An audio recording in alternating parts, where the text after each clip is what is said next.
এই আরামদায়ক বাঁশের চেয়ার তৈরি করার স্মার্ট টেকনিকটি শিখে রাখুন। এই চেয়ারটি তৈরি করা খুবই সহজ। আপনি যদি কখনো এই চেয়ারটিতে বসেন তাহলে খুব আরাম অনুভব হবে। এই চেয়ারটি তৈরি করার জন্য প্রথমে আমি বাঁশের জার থেকে একটি বাঁশ কেটে নেব। বাঁশ অনেক প্রকারের হয়, আমি এখানে একটি তল্লা বাঁশ কেটে নিয়েছি। বাঁশের টুনিগুলো কেটে আমি এখানে বাঁশটিকে 3 ফুট আকারে 4 পিস কেটে নেব।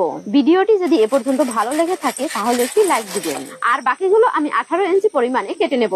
সবগুলো বাঁশ কাটা হয়ে গেলে এই ছোট বাঁশগুলোকে আমি মাঝখান থেকে চিড়ে নেব। ভিডিওটি আপনি কোথা থেকে দেখছেন একটু কমেন্ট করে বলবেন। দুটি লম্বা বাঁশের উপরে ছোট বাঁশের চেরাগুলোকে সাজিয়ে দিতে হবে। তারপরে প্রতিটি চেরা বাঁশের উপরে পেরেক মেরে দিন। যারা আমার আগের ভিডিওতে লাইক, কমেন্ট এবং শেয়ার দিয়েছেন তাদেরকে অসংখ্য ধন্যবাদ। এবার বাকি লম্বা বাঁশের উপরে ছোট বাঁশের চেরাগুলোকে বসিয়ে একইভাবে পেরেক মেরে দেব। এটাতে মাত্র আমি 6টি চেরা বসিয়ে পেরেক মেরে নিয়েছি। চেয়ারটি তৈরি করার জন্য আপনাদের একটি টিপস দিচ্ছি।